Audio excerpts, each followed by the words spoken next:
Okay, thank you very much. Welcome, everyone. This is our 3-minute thesis competition, one of our semi-finals before we go through to the finals of the Asia Pacific Young Scientists Association. So it's wonderful to have so many of you, 50 of you online, and many thanks to those of you who have agreed to give a 3-minute presentation today. So a little bit of a breakdown of how we're going to spend our time over the next hour and a half. I'm going to talk a little bit about the 3-minute competition in a minute. Then I'm going to introduce some welcoming remarks by Dr. Guangyu Wang. I'm going to have the great pleasure of introducing the 2 other judges who are going to work with me today to judge these presentations. And I'll go over the rules to give you a sense of how the 3 of us will judge what's going on. I'll then move to the competition. I have your slide. I have initially a first slide, which is your name. And then I will go 3, 2, 1, and I will flip to your slide and your slide will start. Susie has very cleverly added the timing on your slide. So it will say 3 minutes, 2 minutes, 1 minute, 30 seconds, 15 seconds, I think. And then it goes red. And that's when I will indicate your 3 minutes is up, and then we'll move to the next speaker. So that's our plan for doing that. A little bit of a break between each one to allow the judges to record some notes about each one we've done. So the idea of the 3-minute thesis actually came out of Australia. It was started by the University of Queensland, and 3 minutes is how long you often spend in an elevator. And so the idea of it's an elevator pitch. If you are stuck in an elevator going from the 1st floor to the 20th floor, how would you explain your project? How would you explain the work you're doing to a lay person or a general public? How would you explain what you do within 3 minutes before that lift got to your floor, before you got off the elevator? So it's this 3-minute pitch, a way to try to describe in 3 minutes the work that you do. And so in that 3 minutes, we give you one slide to allow you to have some visuals, but really it's about trying to communicate the purpose of your research, the way you're doing your research, and the key outcomes that you hope to achieve when you finish that research. The first one of these events happened in 2008, but it's all over the world now. And UBC has been doing this both in forestry and more broadly since 2011. It's the first time we're trying it here. So I hope you all do enjoy it as part of the Asia Pacific Young Scientists Association. And hopefully you will keep doing this and take it back to your home universities as well. Before we get started, I'll get the director of the Asia Pacific Forest Research Centre based at UBC, Professor Dr. Guangyu Wang, who's an associate dean here at Forestry as well, to say a few words. Guangyu. Yeah, thank you so much. Thank you so much, Nicholas. Hello, everyone. Good morning for those in Asia and a good evening for us in North America. Welcome to our Asia Pacific Young Scientists 3-minute competition. The Young Science Society was launched in 2020. Most of you already know, it's aiming to provide a platform for our young scientists in the Asia Pacific region for the knowledge exchange and also for the research collaboration. So under this committee, we have the association, we have 4 committees. There's forest resources management, biodiversity, ecosystem, biomaterial and bioenergy, and wood science and engineering. So this is all the lead by our famous professor and also for the very knowledgeable young scientists as a director. So we are creating this platform for everybody, and we hope you guys can take advantage of this platform to working with your colleagues in a different university.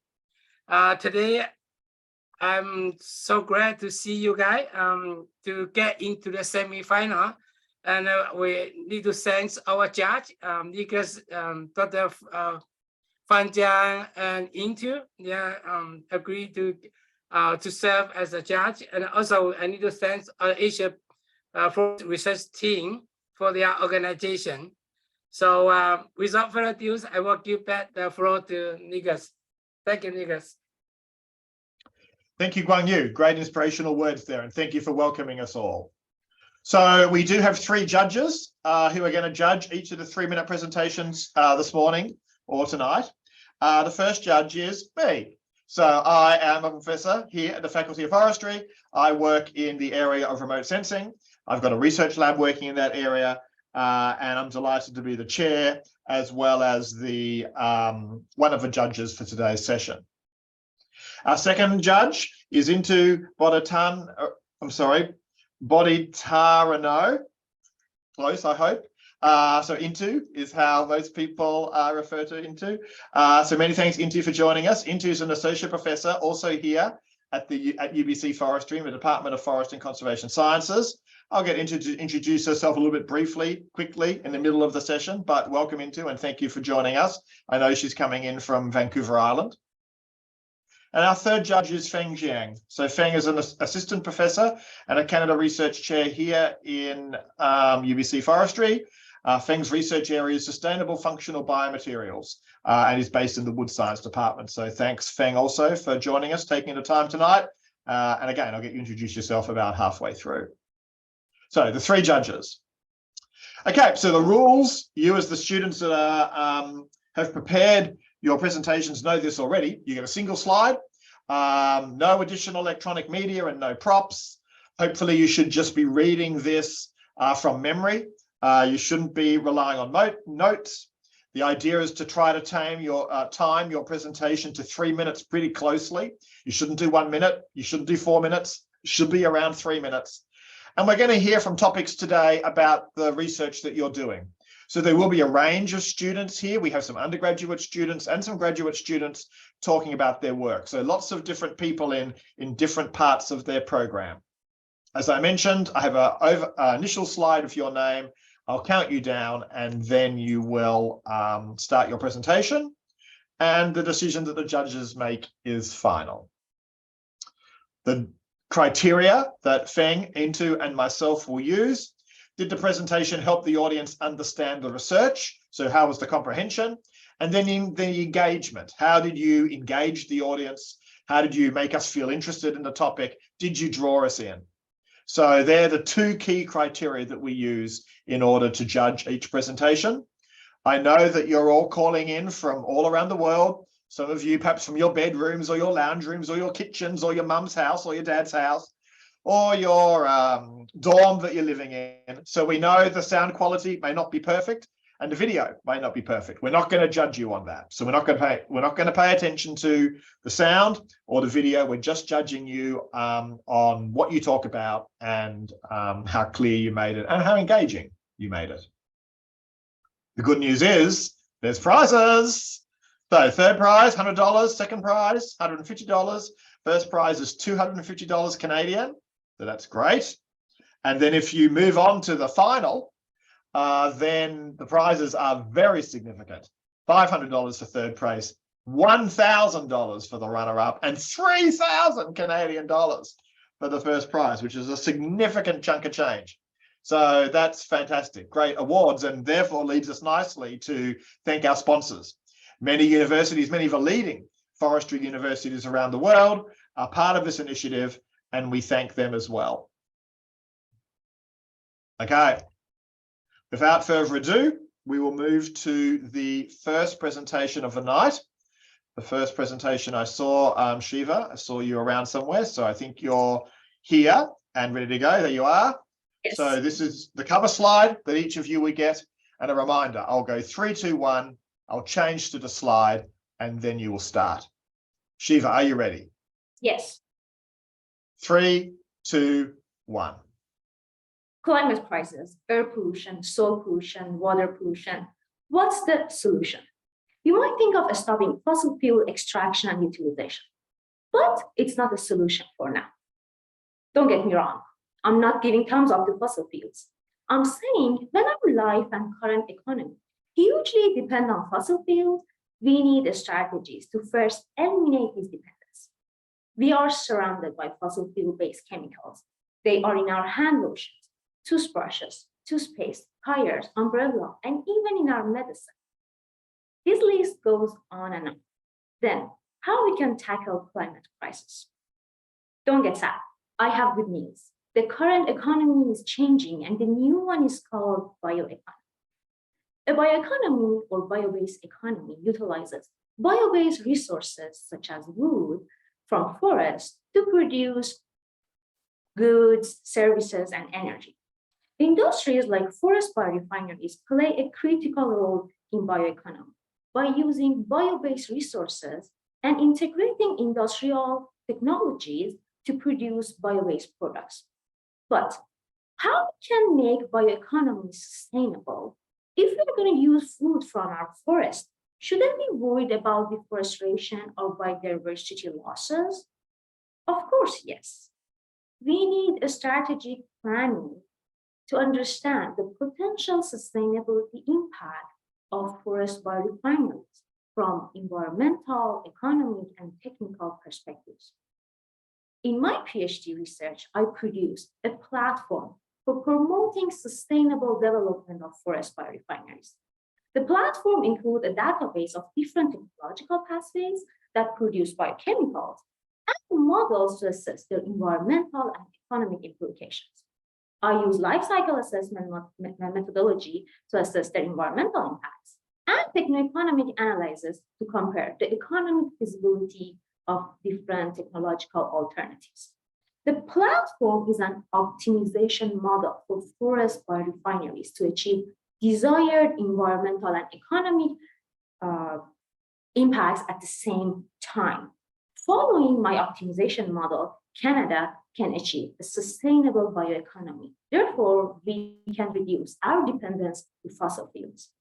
If you have ever used a paper straw and it has disintegrated before finishing your drink, that's why we need strategies to provide better bio-based products.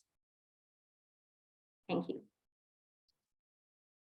Great, thank you very much. Nicely timed, well done there, and nice and clear. So a few seconds for our judges to make their notes as our next person gets ready. Yes, can you hear me? I can hear you very well, so Okay. I'll count you down in a minute. Just hold on.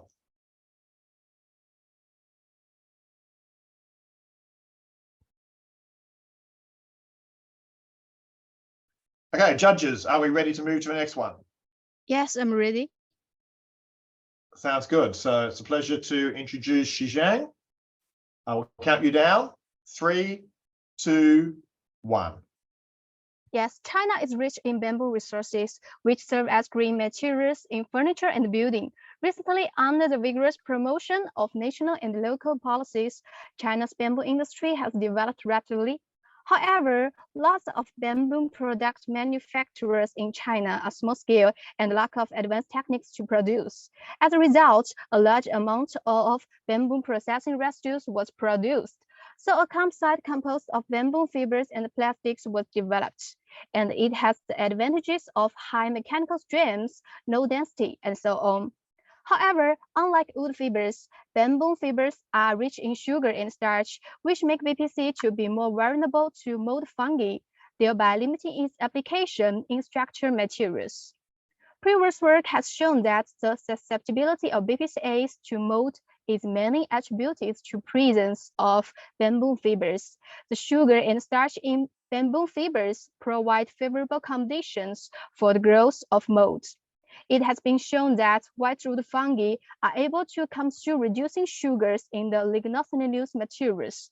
We therefore propose to deplete the nutrients in bamboo through fungal pretreatments to improve the mold resistance of BPCAs. In this study, the white-root fungus Tramis versicolor was selected to pre-treat bamboo fibers for a short period using a solid-state fermentation process. Bamboo fibers colonized by white-root fungus were used to reform high-density polyphylline to prepare BPCAs. Compared to the unmodified BPCAs, the BPCAs pre-incubated with 12 to 15 days showed an improvement of mold resistance without significant damage on the mechanical strengths. The reducing sugar content of bamboo fibers decreased by 57% after fungal pretreatment for 15 days. All data supports that short-term incubation with white-root fungi is able to deplete the nutrients in bamboo fibers and enhance the mold resistance of BPCAs without significant damage or mechanical strengths. A novel, eco-friendly bioprogress for improving the mold resistance of BPCAs was successfully established, and it allowed BPCAs to be widely applied in the field of outdoor living structures. That's all. Thanks for your listening. Thank you very much. Very interesting about bamboo there. Thank you. I learned quite a lot. Okay, a couple of seconds for our judges.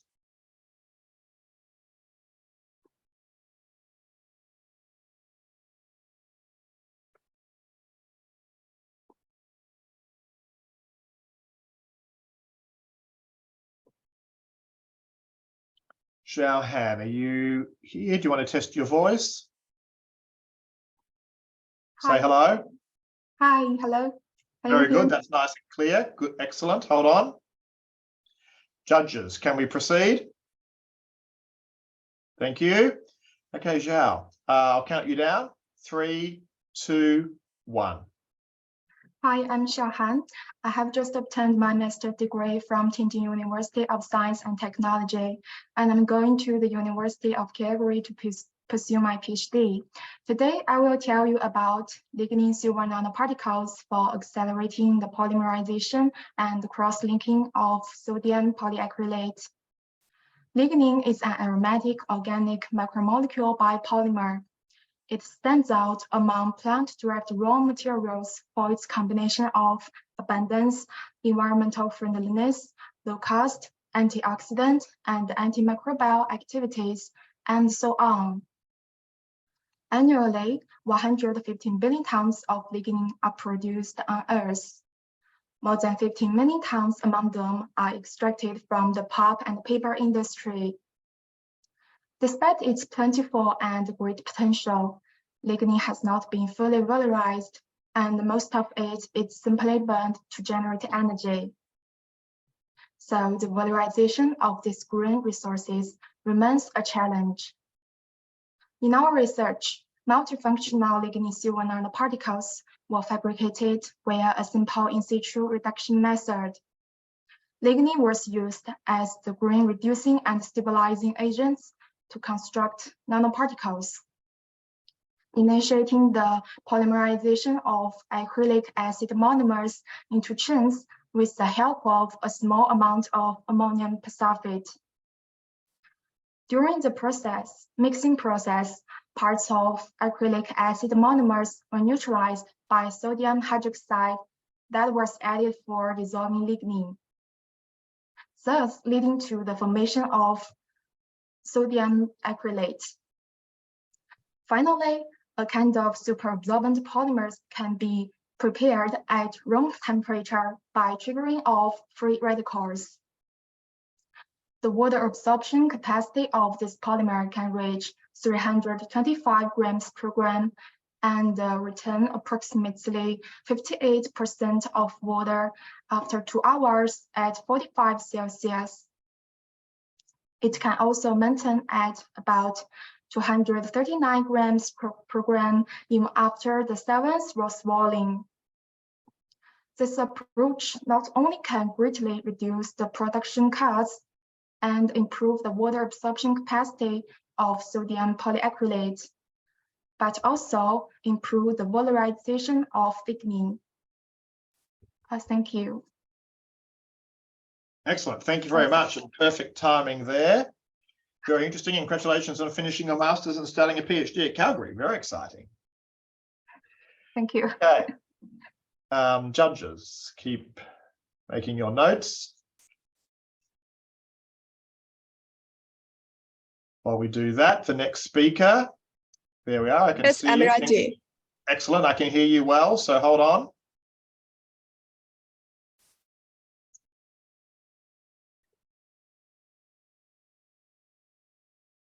Okay, judges, ready? Thanks, Intu. I can see Intu nodding, so that's a great sign. Okay, are you ready? Yes, I'm ready. 3, 2, 1. Since wood being widely used due to advantages of low environmental impact, prolonging the service life of wood products is an efficient approach to achieve carbon peaking and carbon neutrality goals. In general, wood materials are highly susceptible to various microorganisms. Therefore, before using wood, it is necessary to impregnate wood with toxic or hazardous chemicals, which have a long history in wood preservation. And to address the environmental concern caused by these traditional metallic preservatives, a novel and green system for wood preservation is still needed. Brown rot fungi are primary decomposers of softwood, and the mechanism of decay has been widely explored, showing that the early degradation of wood cell walls is caused by free radicals, which are usually produced by an iron-based fandom chemistry. In this process, the activity of producing free radicals is determined by iron availability and activity. Thus, we hypothesize that the chelators with high iron affinity may have the ability to protect lignocellulose against brown rot fungi by restricting the non-enzymatic CMF chemistry during the decay process. In our study, a novel system for wood preservation was constructed by using iron chelators. So, what's a chelator? A chelator is a molecule that has the ability to securely hold onto the certain types of metal ions, leading to a reduced reactivity. The chelator we used was tetrazolium ammonidosuccinate, ADS, which was impregnated into wood specimens. The decay resistance of treated wood was investigated using a soil block assay as incubated with brown rot fungus G. tribium. Mass loss of untreated mesompine was around 13% in only 12 weeks incubation, showing a rapid degradation of wood components in the early stages of wood decay. However, in the presence of ADS, the mass loss of mesompine was reduced to 70%. Although ADS didn't have the ability to inhibit the growth of G. tribium, it suggests that the chelators with higher affinity are efficient in improving wood decay resistance. Our work will provide valuable insights into developing environmental benign wood preservatives. That's all. Thanks for your listening. Great, thank you very much, and well timed, nice and clear. I learned a lot then as well. And what an incredible diagram you've managed to draw there. So well done. Makes it very interesting to look at while you're speaking.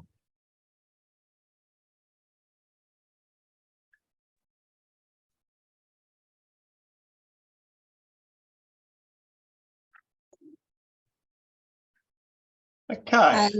Hi, can you hear Hi me? there. How are you? I can hear you very well. Just wait a second or two until our judges are ready. Yeah, I'm ready. Okay.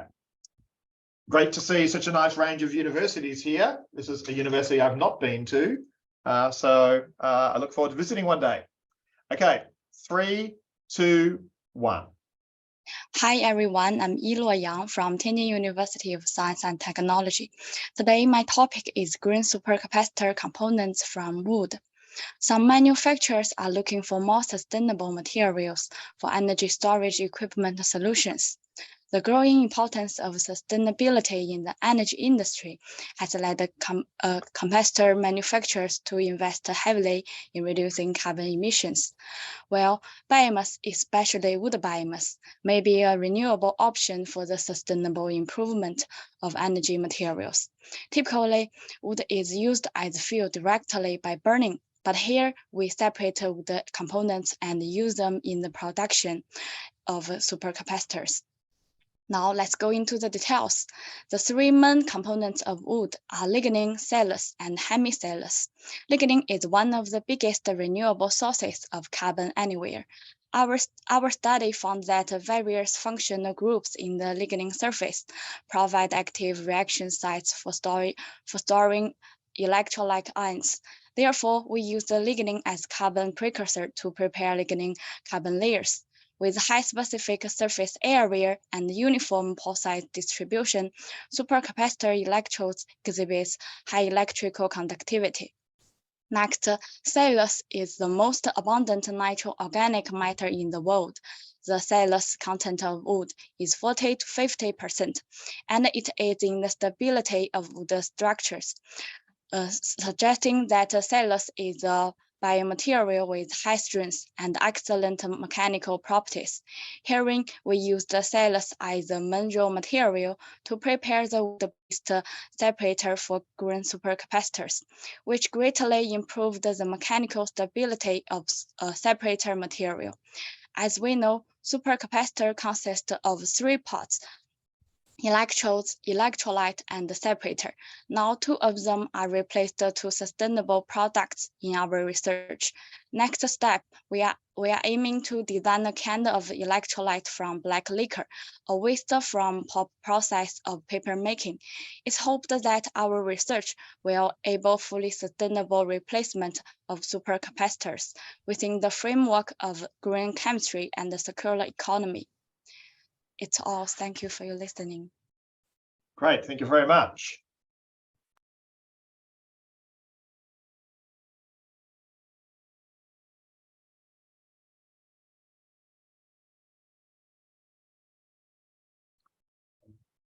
Just give a couple of seconds for our judges to make their notes. And Antonu, can you hear me?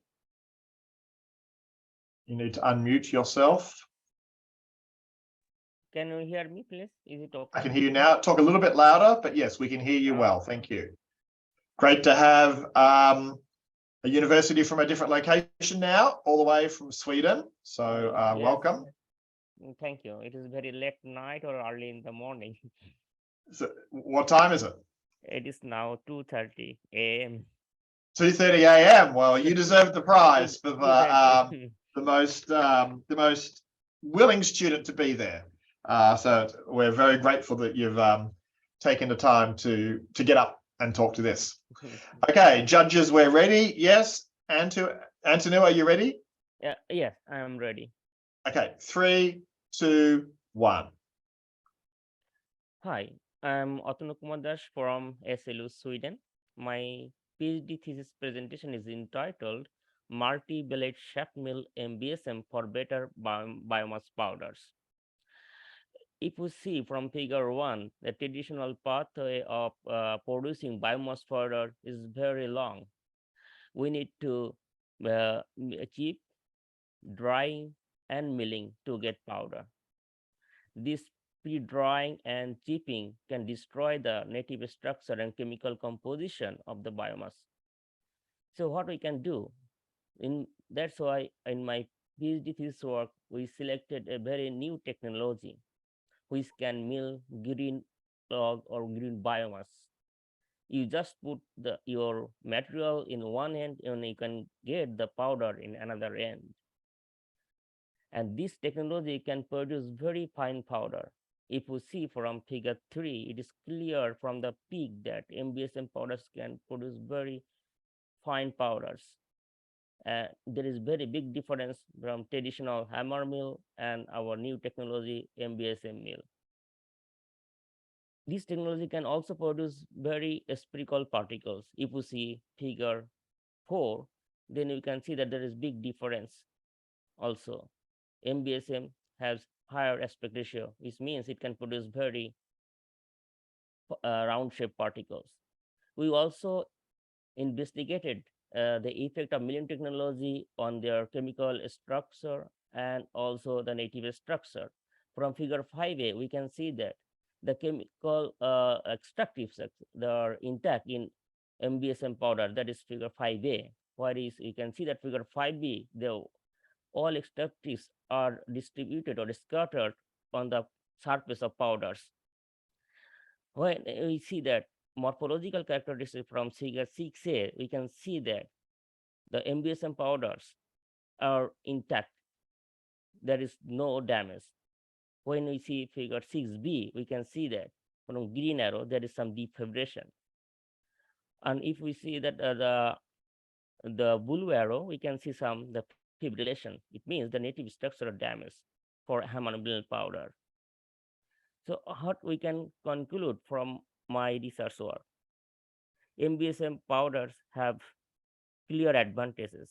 It can produce very fine powder in one step. It can also produce various prickle particles. That means it can give more surface area for better conversion. So that means MBSM powders have better potential to go for bioconversion, just for example, bioethanol or nanocellulose production. Thank you all for listening.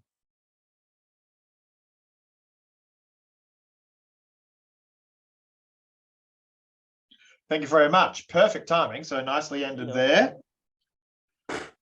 Certainly worth getting up at 2 o'clock in the morning for. So thank you again for doing that. Thank you also. Okay. Okay, I'll give a couple of seconds for the judges there. Sandili, are you online? Yes, I'm here. Perfect. I can hear you well, so just hold on. Okay.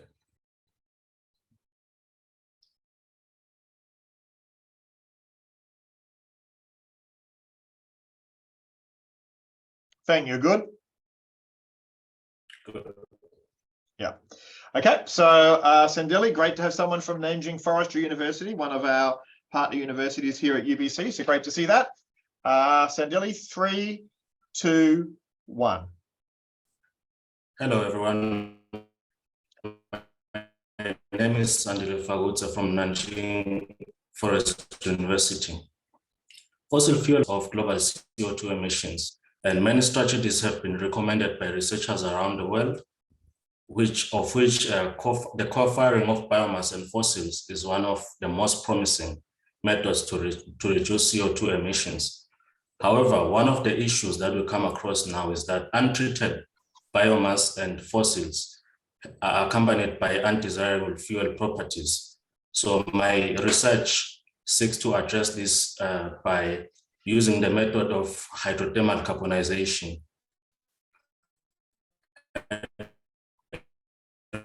Hydrothermal carbonization is a process in the presence of water in temperatures of 180 to 250 degrees. So the solid product of hydrothermal carbonization is called hydrochar, and it has similar properties to coal, as you can see in the picture. And this process also helps to reduce the pollutant contents, pollutants such as sulfur and chloride, and it also helps to extract some of the alkali metals from the ash contents. So it also helps to reduce the ash contents. In addition to that, hydrothermal carbonization also helps to improve the energy and the carbon contents of the hydrochar, so that the calorific value of the biomass fossil blends matches that of unblended coal. Thank you. Great, thank you very much. I'll let the judges make some notes.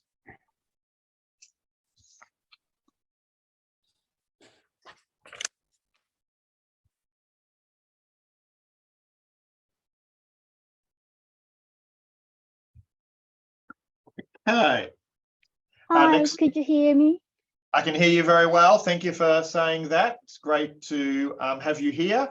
Yuling is an undergraduate student here at UBC and at Beijing Forestry University. So that's a great, great 2 universities you've got there. Climate change impacts and forest regeneration. So also a topic a bit away from the wood science ones we've been having so far. So that's great to see that as well. So Yuling, are you ready? Yes. 3, 2, 1. Hi everyone, today my topic is about forest regeneration and climate change. Global climate change has been an important topic in recent years, and forests as a crucial part of climate change mitigation are also vulnerable to regulation caused by environmental change. In order to investigate the specific effects of climate change on trees, I have reviewed and summarized over 70 related study papers by using Web of Science and School Library. I found that the response of trees to climate change are complex. Each tree species has a different sensitivity to climate change, and the same tree species have different responses at different plant tissues and growth periods. I take Douglas fir as an study example. Previous study showing that the adult and seedling of Douglas fir are well adapted to elevate temperature and carbon dioxide increasing, and its photo periods is less affected than the other trees in North America. While over the past few decades, some seed oakers in British Columbia has been experiencing decline in Douglas fir seed production. It is therefore inferred that seed shortage is a key constraint preventing Douglas fir from reproducing. However, the physiological mechanism in this regard remains unclear. It has been suggesting that the heat stress may be a contributing factor. In order to protect forests under the changing climate conditions, we need more research about understanding the effects of climate change on tree reproduction. In future, my research is planning to test the sensitivity of trees to heat stress in warmer climates, and whether there is adaptation or resilience to high temperature during corn producing periods. That's all I want to share today. Thank you for listening. Thank you very much. Nice to hear that broader perspective of the climate change project as well. It looks like an exciting project. I recognize the last photograph there as being one taken of Doug fir at UBC, so I assume. So very nice. Okay, before we jump to the next talk, I thought I'd just get Feng, and I was going to ask Feng, do you want to just talk a little bit about the 3-minute thesis? Why do you think it's important for your students to be involved in 3-minute thesis, and what do you think it encourages students to do? Thank you, Nicholas. Yeah, so I think this is a really good practice for the student. I always encourage my student to participate in those kind of presentation. Trying to doing research is you spend 3 years or 4 years doing research, but how you can summarize in 3 minutes is a challenging, as you mentioned for the elevator page, right? How you can summarize your research and how you can inspire people, how you can guide people's interest. This is kind of the skill that every people need to know, need to master in order for you go into the job and now looking for a job or for your future career. So yeah, so far I've been enjoying all the great talk.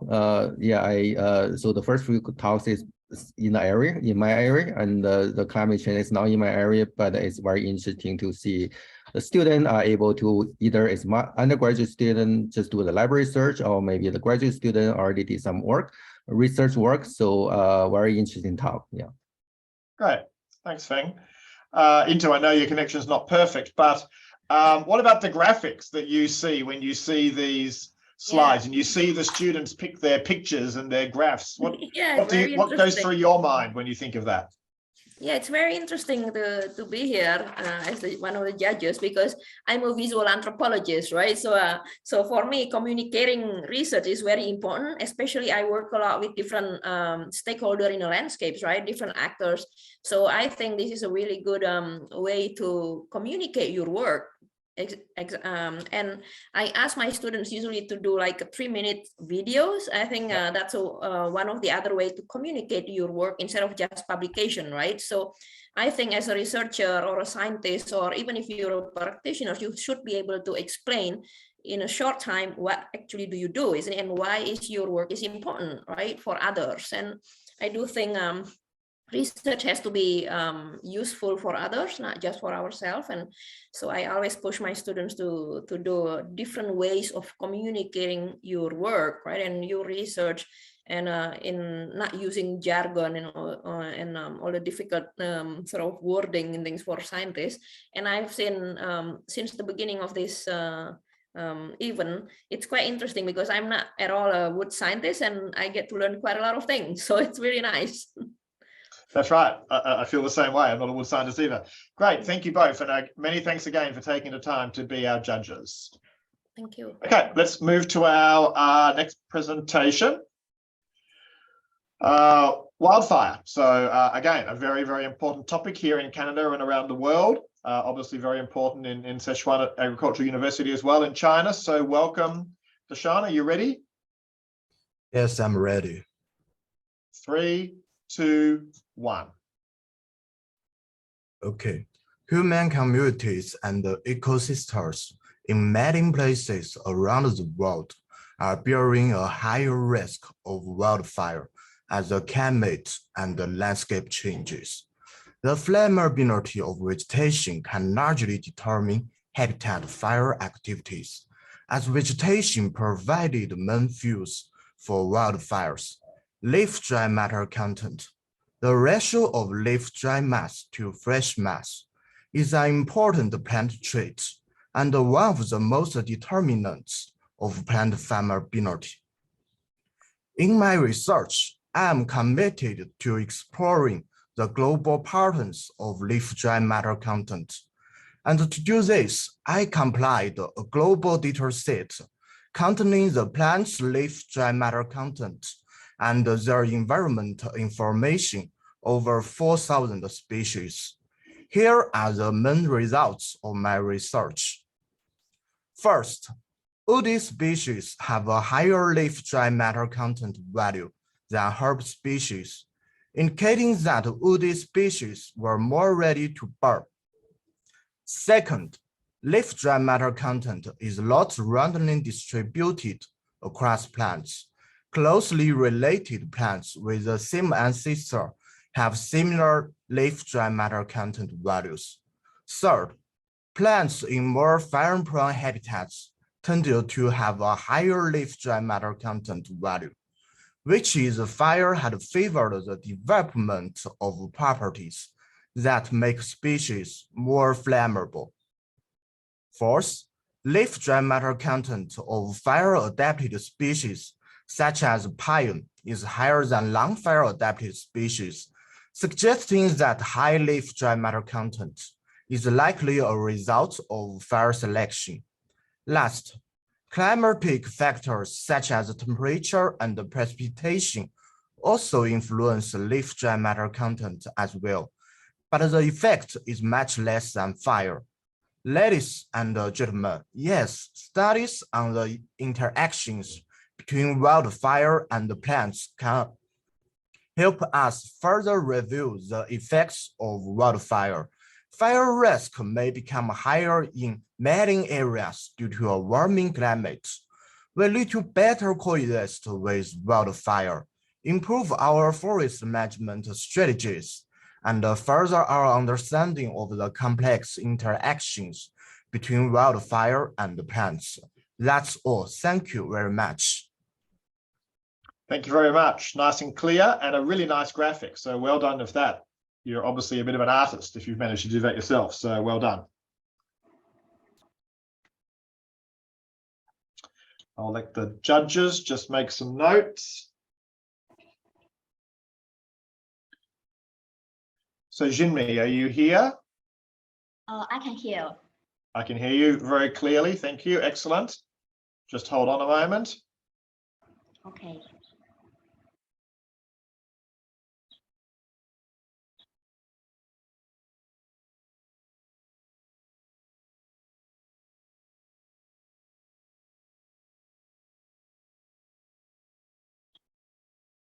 Okay, I think we're ready. Jimi, sorry. 3, 2, 1. Hello, everybody. I'm Qinmei Xu from Zhejiang Agriculture and Forestry University. What I want to share with you today is the China Golden Nut Tree Rescue Plan. What is the China Golden Nut Tree? It is Chinese hickory, an important economic fruit tree in China. The edible nuts it produces are not only delicious, but also nutritional. This tree provides essential income for local farmers and has ecological protection benefits. However, the trees are suffering from Bactris virial canker disease recently. This canker disease becomes the most devastating disease on Chinese hickory. Nearly 90% of the trees are infected. While thousands of trees had died from it, the incomes of local farmers have also been severely compromised. This disease was caused by Bactris virial dustile, which is one of the most widespread and important canker or dieback pathogens of trees worldwide. Once established in an old shade, the control of canker becomes very difficult.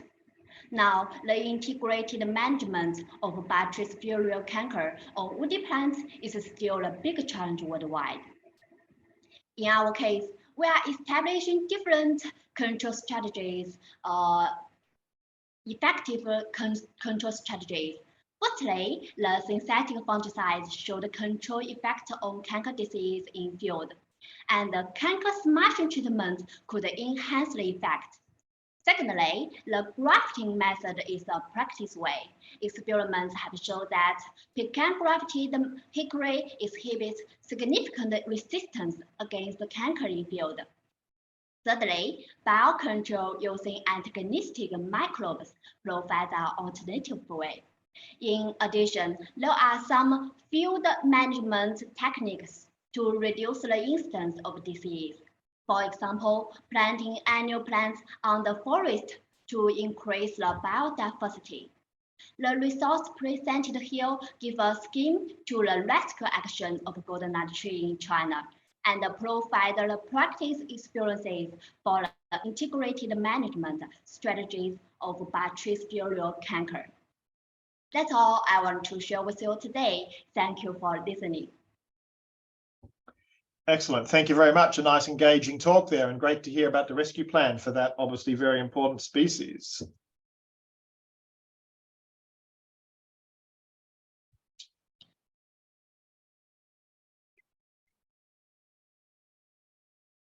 Okay, just letting our judges make some notes.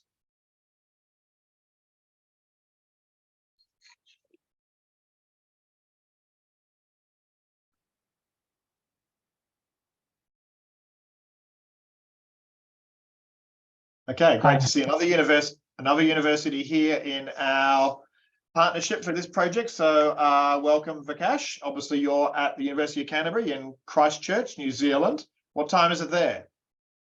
It's 2:30. 2:30 in the afternoon. Yeah. Oh, that's not too bad then. Yeah. Okay. Judges seem to be ready, so I will let you take it away. Are you ready? Yeah. Right. 3, 2, 1. What comes in our mind when you look at this photograph, the first one? Such low value defected timber is only being utilized for pulpwood and firewood. But there is an increasing interest to use this timber for high value timber products. So how can we make such timber suitable for high value timber products? Well, the defect you can see here in this timber is drying collapse. The drying collapse is an abnormal shrinkage in timber that occurs during the initial stages of the timber drying process. Eucalypt timber is an important alternative species in New Zealand, with the plantation forestry sector is dominated by a single species, that is Pinus radiata. The timber from eucalypt species is naturally durable and does not require any toxic preservatives, such as CCA, copper, chrome, arsenate, which is restricted in many countries across the world. However, most of the plantation-grown eucalypt timber suffer from this severe collapse defect. So to make such eucalypt timber suitable for high-value timber products, my PhD study explored 2 strategies for reducing this problem. The first one is to reduce collapse in the current eucalypt resources. And the second is to reduce this problem in the future eucalypt resources. For the current resources, we came up with a pre-drying technique that is called electric heating or joule heating. In this process, the electricity was passed through the timber and all the electrical energy was converted into thermal energy, and that heats up the water inside the timber. This technique reduced collapse problem significantly in the eucalypt timber. Therefore, electric heating before the drying process seems a promising technique for reducing drying collapse in the current eucalypt resources. For the future resources, we explored the genetic control of this problem. As we investigated that collapse was under genetic control, therefore, selecting the superior genetics eliminates the collapse problem in the future resource, and that could be done by selecting the low collapse producing trees from the forest or from the breeding trials for the future regeneration. Overall, my PhD study found solutions for reducing drying collapse problem in the current eucalypt resources and potentially eliminating this problem in the future resources. Thank you. Thank you very much, nice and clear, and some great images there to see what you're talking about. So well done.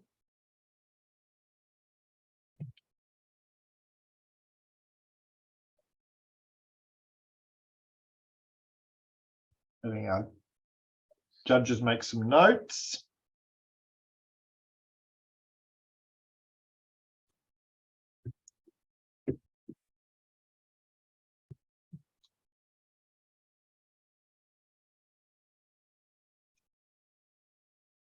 Okay, we've got another speaker from New Zealand as well. Welcome, Daniel.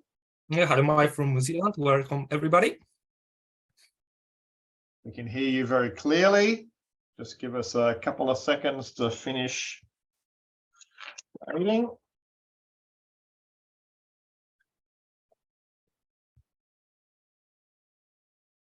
Okay, I think we are ready. Are you ready? Yes, I'm ready. Okay, 3, 2, 1. Imagine it's Christmas and there are many different gifts under the tree. However, you are allowed to pick only one. You look at the shape of the box, how big it is, and you wish to see what's inside to choose the best. Exactly the same dilemma happens to the forest managers who have to harvest the durable tree plantation. They wish to see what is inside the trees before cutting them to be sure they selected the best ones. That is the dilemma I solved in my thesis. I'm sure you recognize the picture on the slide. It's the famous Vitruvian Man by Leonardo da Vinci. My thesis topic is similar, but instead of man, I studied a tree, Eucalyptus wide stringy bark. By studying human proportion, Da Vinci created this famous drawing, very famous. But studying tree proportion, I created taper and volume models, which are not famous yet.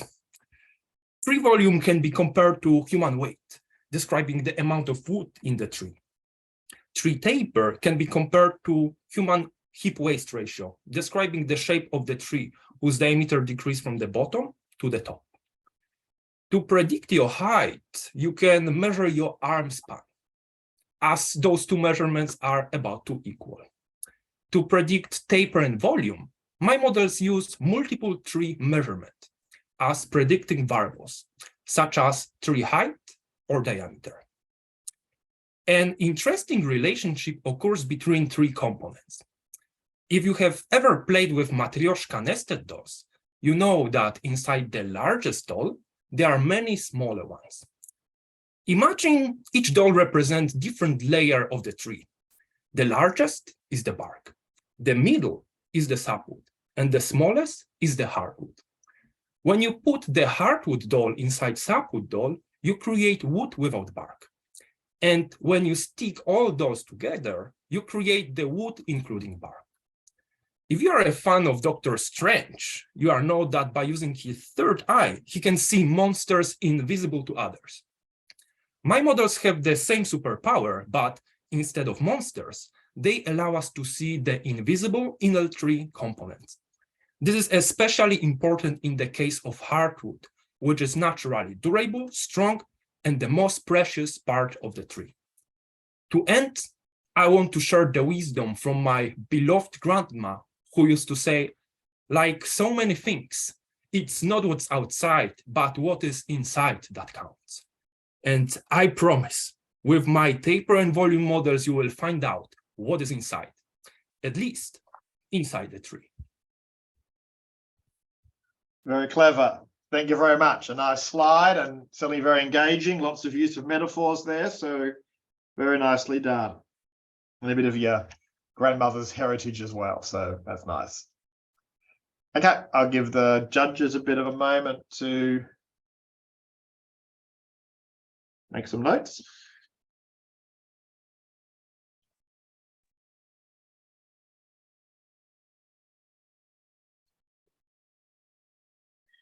Okay, very good to have our next speaker from the University of Philippines, Los Baños.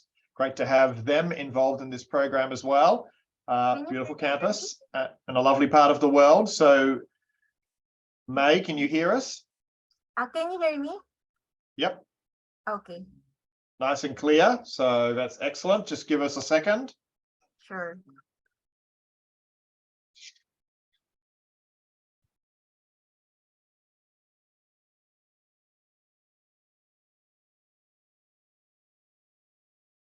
Okay, May, are you ready? Yes. 3, 2, 1.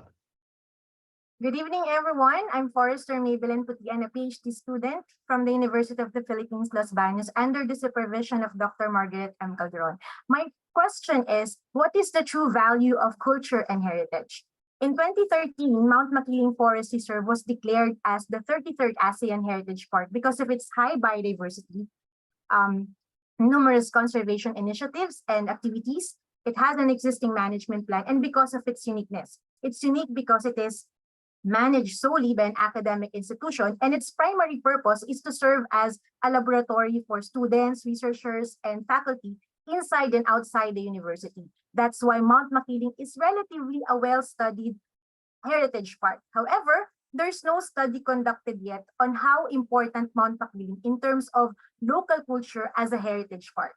My study is very significant because this will be the first attempt to assess and know the importance of local culture and heritage in an area where there is no indigenous people or indigenous community present. And the perception of the users or the beneficiaries of Mount Makiling, like the academe, the local communities, the visitors, and partners, will be captured. Their perceived value of how important local culture and heritage in Mount Makiling will be assessed. So imagine the diversity of information that can be gathered and pulled in order to know the importance and value of local culture in an ASEAN Heritage Park or a heritage park per se. The cultural heritage values, as shown in the slide, will be basically on the premise of knowing the value of tangible and intangible values. Under tangible, we have natural and built, and intangible. Oh, May, you've hit your mute.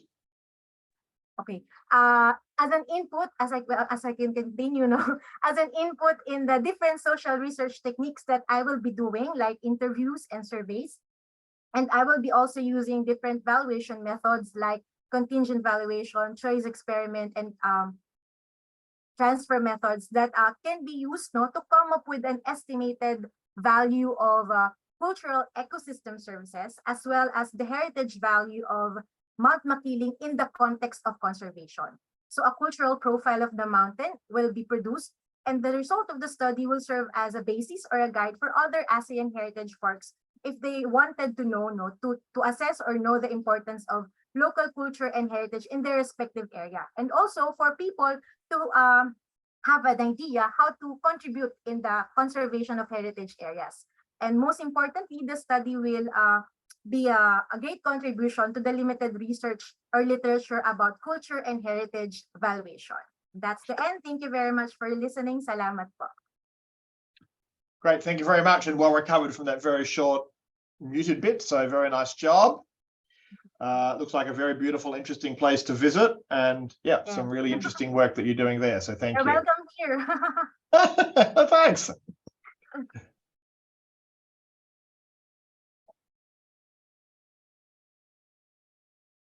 Okay, another university joining our ranks now from Bangladesh. What time is it in Bangladesh now?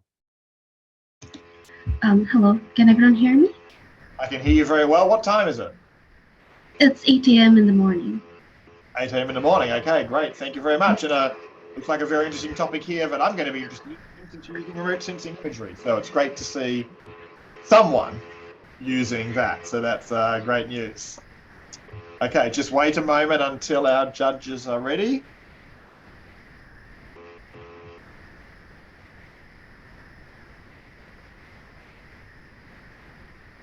Okay, and Rita, are you ready? Yes, I'm ready. 3, 2, 1.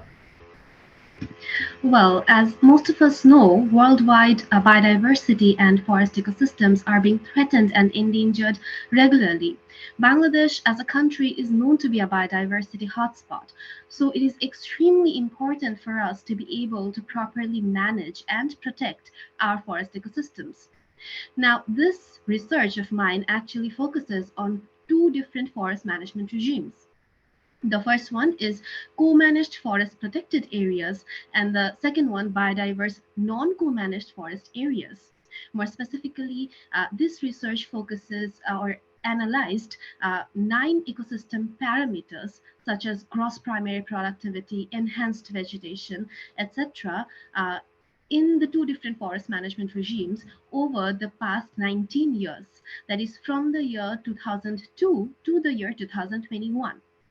Now, these 9 ecosystem parameters had been later grouped into 4 ecosystem functions. Now, why ecosystem functions? Analyzing ecosystem functions is extremely crucial in order to properly analyze our forest health and ecosystem in general. Now, this had been done as MODI's remotely sensed data had been collected and processed using a software which has been developed by NASA. It is known as Appears. And then finally, this MODI's data that had been collected of this 9 ecosystem parameters had been further processed and analyzed using softwares such as GIS and RStudio, which gave us the result. Now, the result of the study clearly indicated that there is no such significant difference found in the condition of majority of the ecosystem functions in the two different forest management regimes. That means that despite the lack of government and non-government attention and effort given to the biodiverse non-co-managed forest areas, these forest areas have actually managed to maintain the ecosystem functions just as well as the co-managed protected forest areas, which actually get quite a lot of government and non-government attention and effort. Now, this gives us an implication, which is that maybe some of the practices from the biodiverse non-co-managed forest areas can be actually taken as best practices into the co-managed forest protected areas. On the other hand, another very firm implication from this research can be that it is high time we re-evaluate our forest management regimes or techniques. And this implication is further solidified by an observation that had been made in this research, which is that over the past recent few years, there had been a deterioration in the condition of the majority of the ecosystem functions in both of the forest management regimes. So this is indeed the high time to reevaluate our forest management regimes or techniques. Thank you so much. Thank you very much. A nice use of remote sensing data there, and you gave us a good picture of the way you've used that for your project. And as I said, great to have someone joining us from Bangladesh, so well done.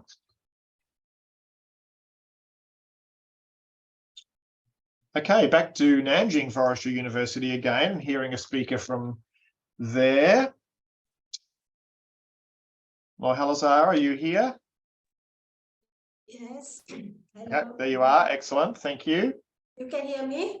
I can hear you nice and clearly. Thank you. So just hold on a moment till we get ready.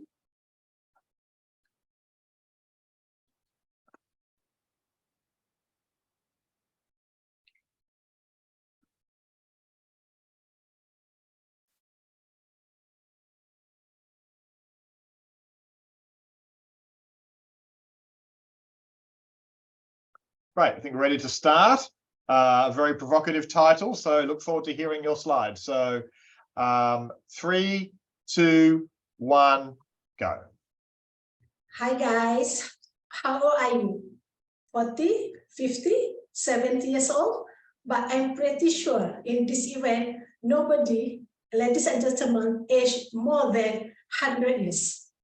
I'm very confident that, because God, can you imagine trees surrounding us still can grow under 100 years, maybe 200 years, 500 years, and 1,000 years, especially in tropical forests. So let me share with you, in my country, the oldest and the biggest tree was your Banacapus hemi.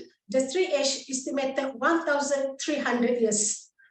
Could you imagine forests have a lifespan exceed more than life of a researcher? And forest, you know, from a wealth and benefit for the society, but at the same time, also subject to numerous natural and anthropogenic impacts. So you care or you don't care for present and future generation. We must protect our green land, fight for it. We deserve clean air as well, but more importantly, the generation after us, our children, our grandchildren also deserve clean air. Thus, I'm a forester lady, want to look in depth how to manage sustainable forest. So, so far, in our knowledge, how tropical forests react to silviculture approach is currently rather limited, particularly with regard to the medium to long-term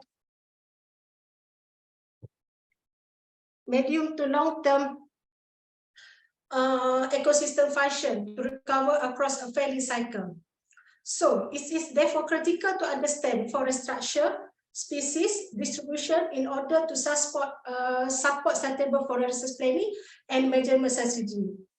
So guys, back in 1948, the forest management system that had been practiced was Malaya Uniform System in lowland tropical forest, and they replaced with selective management system since 1978 until present.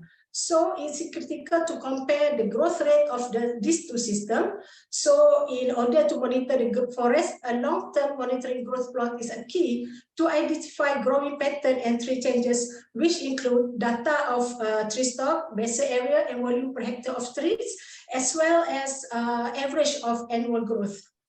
So it is crucial to understand the effectiveness of selective management system over the Malaya Uniform System in assuring the sustainable forest management. All right, guys, don't so serious. Just mine and no worries. My study potentially relevant to help and provide adequate decision-making tools for future quantity and quality of the forest. Sum up, smile again, and for our for present and our future generation. Thank you. Thank you very much. Some very nice images there on the slide, and yeah, a very interesting project that you're working on. Nice perspectives there about how old the trees are, for sure. Okay, just giving some time for our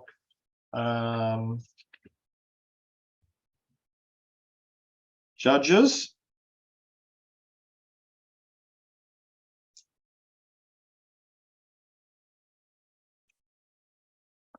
Okay, we've got a speaker here from University of British Columbia, based in Vancouver. What time is it there?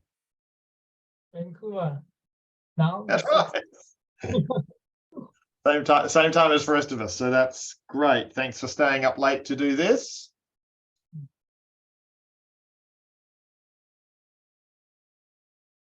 Okay, judges seem to be ready. Wenhuan, are you ready? Can you hear me well? Yes, we can hear you well. A little bit muffled, so maybe just speak a little bit louder, but we can hear you. Okay, sure. Okay, 3, 2, 1. Just imagine an old couple with silver hairs are celebrating their 50th anniversary. Suddenly, the old man tells his wife, "I have changed my heart. I don't love you anymore. I'm living forever now." How much suffering the wife will go through. This story actually happens between tree species and the climate. As we all know, tree species and climates, they have adapted to each other over a long history. Their relationship is even closer than the old couple. That's why tree species should be planted in a proper climate zone, or else they will die. However, due to climate change, some tree species now are experiencing maladaptation.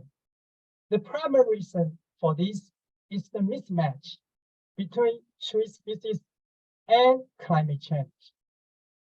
My research aims to address this issue. The way I do it is to build climate niche models for those tree species.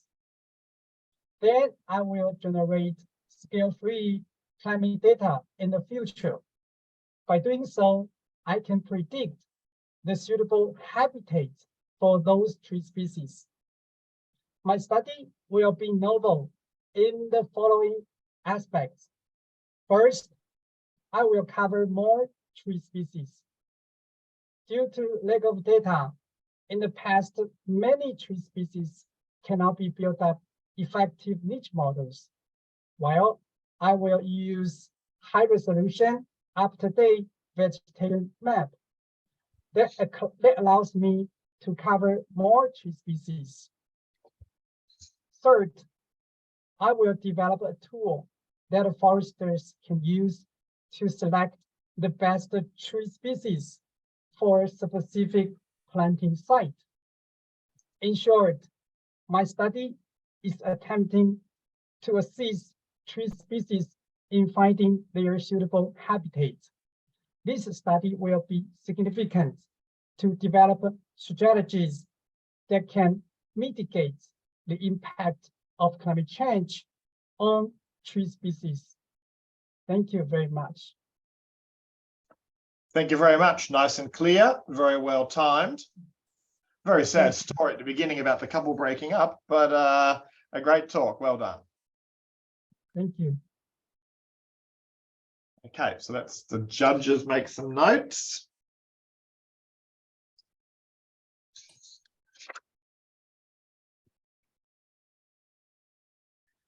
And moving to our lucky last presentation of the group. So what a great range of talks we've had, starting very strongly with the chemistry and the wood properties and the machinery around the bioproducts industry and trying to develop better uses for wood, through to climate change and ecology, and now ending in biodiversity, I guess, with a very interesting topic about jellyfish. So it's a nice, very much a nice range of topics there, covering that broad range of forestry. And I'm sure the broad range of research that's done by the organization and the Asia Forestry Research Center. Okay, Magda, are you ready? Greetings, professors. How are you doing? Very well, thank you. Looking forward to hearing about your talk. You come in nice and clear. We can hear you loudly. I will count you down. 3, 2, 1.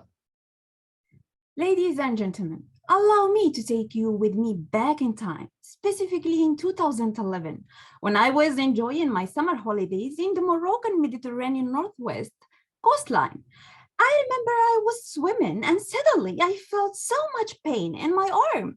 I looked at it and I found it very red. I looked around me and I found myself surrounded by small jellyfish. To be honest, I was panicked because I didn't know if these jellyfish are poisonous or not. So I ran out so quickly, and then I found plenty of jellyfish stranding all along the beach. As an ecologist, I started questioning myself. What are the causes of these blooms and stranding of jellyfish? And if there is any potential consequences of this phenomenon? Actually, then I started collecting data about the sea parameters and also the blooms of jellyfish observations. I collected the density of blooms of jellyfish and the stranding density as well.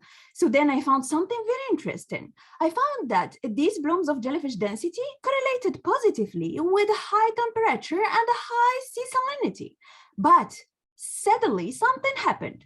In 2013, there was no blooms of jellyfish or strandings. So then that pushed me to dig deeper to see which parameter actually is responsible of the appearance or the disappearance of blooms of jellyfish in our coastline. I found that the marine currents are the essential parameters that cause these blooms to appear in our coastline. And also, I found that the waves height responsible of the stranding of jellyfish in our coastline. And also, I noticed something very, very important, that was the very high negative correlation between fishery production and jellyfish blooms density. That means what? That means when we will have a high density of blooms, jellyfish blooms in our coastline, the fishery production will be diminished, and that will impact the economics of the country, and specifically in this area. Because let me tell you, this area is known by its fishery production and tourism activities. This is why our thesis is actually going to propose a management plan, a solution to this phenomenon and situation. Thank you very much for your attention. Great, thank you very much.